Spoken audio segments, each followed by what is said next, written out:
મિત્રો ગુજરાતની ધીંગી ધરા ઉપર અનેક સંતો મહંતો થઈ ગયા છે, તો આજે એવા જ એક સિદ્ધ સંતની વાત કરવી છે જે બનાસકાંઠાની લીલુડી ધરતી પર આવેલ છે, જે ઓગળની થળીના નામથી ઓળખાય છે। આ પવિત્ર ધરતી અને જન દેવતાના આશીર્વાદ ઓગળનાથજીની કૃપા હંમેશા બધાને સંકટના સમયમાં સાથ આપે છે। ઉત્તર ગુજરાતના પટ્ટામાં જ્યારે જ્યારે દુષ્કાળના દિવસો આવ્યા હોય કે કોઈ મહામારી મુસીબતના દિવસો આવ્યા હોય ત્યારે ત્યારે ઓગળનાથજી બાપાના આશીર્વાદ હંમેશા વ્યક્તિઓની સાથે રહ્યા છે, એમના ભક્તોની સાથે રહ્યા છે। તો જાણીએ મિત્રો એવા ઓગળનાથજી મહારાજના ઇતિહાસ વિશે। આપ સૌ મિત્રોને મારા જય ઓગળનાથ, જય દત્તાત્રેય મહારાજ। તો મિત્રો વિડીયોને આગળ સાંભળતા પહેલા વિડીયોને લાઈક કરજો અને તમારા મિત્રોને પણ આ વિડીયો શેર કરવાનું ભૂલતા નહીં, અને મિત્રો સાચી શ્રદ્ધાથી કોમેન્ટ બોક્સમાં જય ઓગળનાથ લખવાનું ભૂલતા નહીં, જેથી કરીને આપ અને આપના પરિવાર પર ઓગળનાથજી મહારાજના આશીર્વાદ સદાય માટે બન્યા રહે। મિત્રો બનાસકાંઠા જિલ્લાના દિયોદર તાલુકામાં આવેલ જે ઓગળની થળીના નામથી ઓળખાય છે, જ્યાં ઓગળનાથજી મહારાજે તપ કર્યું હતું અને ઓગળનાથજી મહારાજની તપોભૂમિના નામેથી ઓળખાય છે, જે પાલનપુરથી આશરે 90 કિલોમીટર અને દિયોદરથી આશરે 10 થી 12 કિલોમીટર અને ભાભરથી આશરે 25 થી 30 કિલોમીટરના અંતરે આવેલ છે। મિત્રો એવું માનવામાં આવે છે કે ઓગળનાથજી નાથ સંપ્રદાયના સંત હતા। તેઓ શિવ સિદ્ધાંતમાં માનતા હતા। નાથ સંપ્રદાય શિવને સર્વપ્રથમ ગણે છે, ઉપરાંત તે પ્રથમ નાથ હોવાથી તેમને આદિનાથ પણ કહે છે। મિત્રો એવું કહેવાય છે કે ઓગળનાથજીએ સૌ પ્રથમ તો બનાસકાંઠા જિલ્લાના તેરવાડા ગામે, જ્યાં હાલનું તેરવાડા ગામ છે, ત્યાં ધૂણી ધખાવી હતી। જો કે લોકોપરાધ થતાં તેમણે ગામ છોડી દીધું અને હાલમાં જે ઓગળની થળી તરીકે ઓળખાય છે ત્યાં તપસ્યા શરૂ કરી હતી।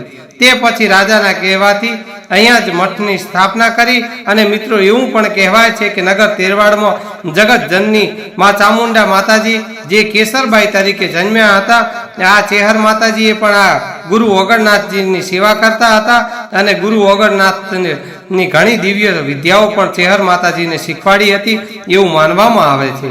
મિત્રો બળદેવનાથજી મહારાજ ઓગળનાથજીના 16મા ગાદીપતિ છે। એ પહેલાના મહંતોની જીર્ણોદ્ધાર થયેલી સમાધિઓ મંદિર પરિસરમાં છે। મિત્રો આ ઓગળનાથજી મહારાજ મૂળ તો નેપાળના હતા એવું દંતકથાઓ દ્વારા જાણવા મળે છે।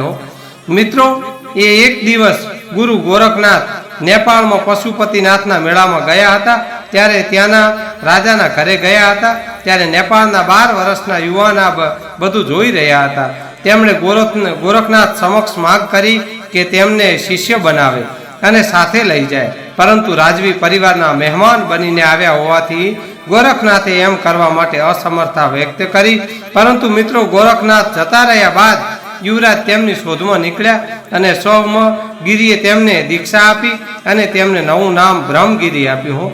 અને જે સંન્યાસીઓ દીક્ષા ગ્રહણ કરે છે તેઓ પોતાના સાંસારિક નામ અને પૃષ્ઠભૂમિનો ત્યાગ કરી દે છે એવી માન્યતા છે। મિત્રો આથી ઉપરોક્ત કથાની સ્વતંત્ર પુષ્ટિ થઈ શકતી નથી, પરંતુ દંતકથા રૂપે અત્રે પ્રચલિત છે। મિત્રો 51 શક્તિપીઠો છે, જેમાં હાલના પાકિસ્તાનમાં આવેલા હિંગળાજ માતાજીના મંદિરનો પણ જેમાં 51 શક્તિપીઠમાં સમાવેશ થાય છે। મિત્રો 10 નામી જૂના અખાડાના હિંગળાજ માતાજી જે હાલના પાકિસ્તાનમાં આવેલ છે તે વિશેષ મહત્વ તેનું રહેલું છે। મિત્રો કહેવાય છે કે આ બ્રહ્મગીરીએ હિંગળાજ માતાજીને પ્રસન્ન કર્યા હતા। બ્રહ્મગીરીએ આ વાત ગુરુ ગોરખનાથને કરી એટલે ગુરુ ગોરખનાથને પણ મિત્રો આશ્ચર્ય થયું, કારણ કે વર્ષોથી તપસ્યા છતાં તેઓ હિંગળાજ માતાને પ્રસન્ન કરી નહોતા શક્યા। માટે ગુરુ ગોરખનાથને બ્રહ્મગીરીને કહ્યું કે હિંગળાજ માતાજી પાસેથી જે સિદ્ધિઓ પ્રાપ્ત કરી છે તે પરત કરવાની તૈયારી દાખવી। બ્રહ્મગીરી તૈયાર થયા। નાથ સંપ્રદાયની પરંપરા મુજબ ગુરુ તેના શિષ્યના કાન વેંધે। જ્યારે ગુરુ ગોરખનાથે બ્રહ્મગીરીના કાન વેંધ્યા ત્યારે કાનમાંથી મિત્રો લોહી નીકળવાના બદલે દૂધ નીકળ્યું હતું, અને જ્યારે બીજો કાન વેંધ્યો ત્યારે તેમાંથી પણ મિત્રો દૂધ નીકળ્યું, અને પહેલો કાન આપોઆપ એની મેળે જ સંધાઈ ગયો। એટલે ગોરખનાથે તેમને ઘડી ન શકાય એવા અણઘડ કહ્યા, સાથે જ તેમને પોતાનો મઠ અને ગાદી સ્થાપવાની પણ છૂટ આપી।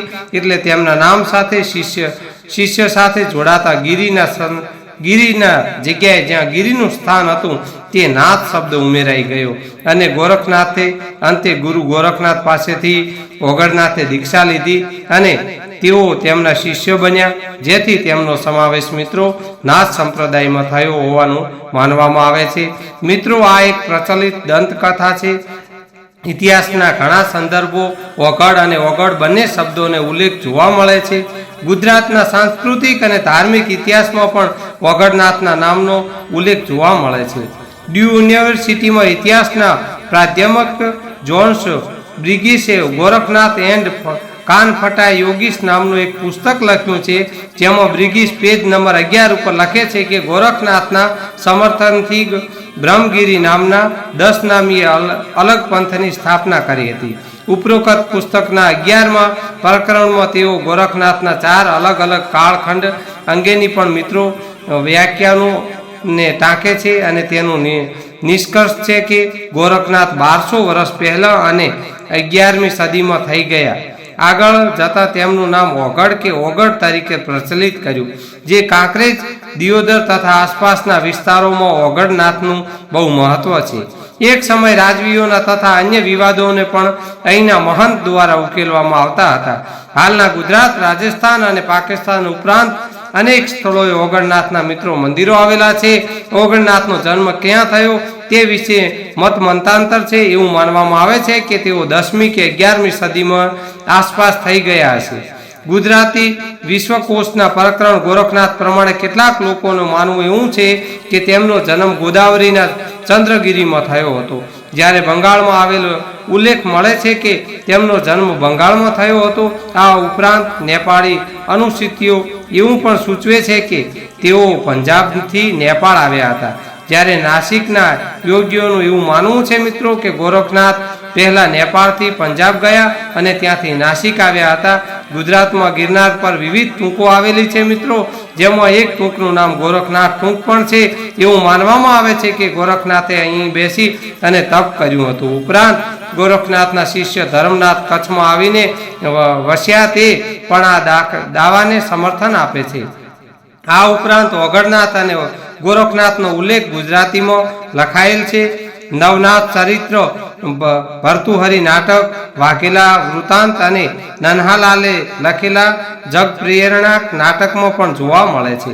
આ ઉપરાંત ગિરનારના માં પણ ગોરખની સાથે સાથે ઓગળનાથ નામનું પણ શિખર આવેલું છે મિત્રો. આ સંદર્ભો પ્રમાણે માનવામાં અને પહેરાઈ શકાય કે ઓગળનાથ ગોરખનાથના શિષ્ય હશે.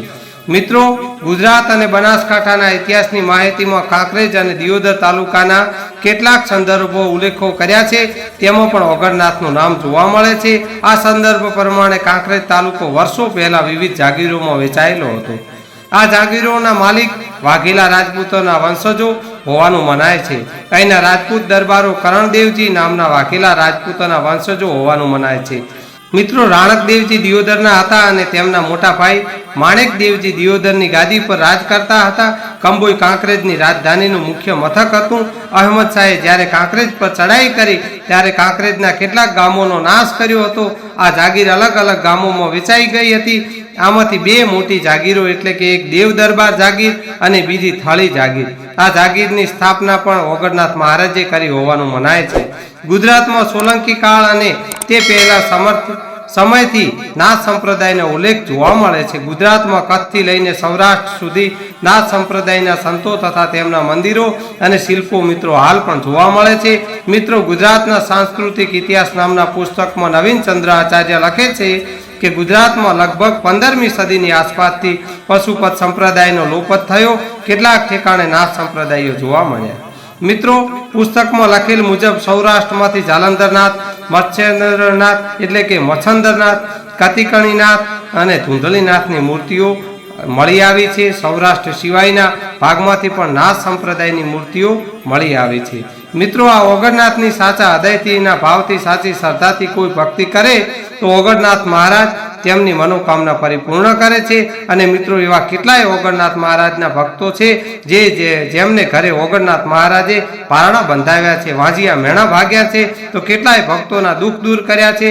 મિત્રો, જેની જેવી શ્રદ્ધા અને જેનો ભાવ એવા જ ભક્તોના કામ હાલ પણ ઓગણનાથજી મહારાજ કરે છે. મિત્રો, વાત શ્રદ્ધા અને વિશ્વાસની છે. મિત્રો, આજનો વિડીયો અહીં પૂર્ણ કરીશું. અને મિત્રો, જો આપને આજનો વિડીયો પસંદ આવ્યો હોય તો વિડીયોને લાઈક કરજો અને તમારા સગા સંબંધીઓને પણ મિત્રો આ વિડીયો શેર કરવાનું ભૂલતા નહીં, જેથી કરીને આપણા ઉજળા ઇતિહાસ વિશે જાણી શકે. તો મિત્રો, ફરી મળીશું એક આવા જ નવા વિડીયોમાં. ત્યાં સુધી આપ સૌ મિત્રોને મારા જય ઓગણનાથ, જય રામદેવ પીર મહારાજ, જય માતાજી, હર હર મહાદેવ હર.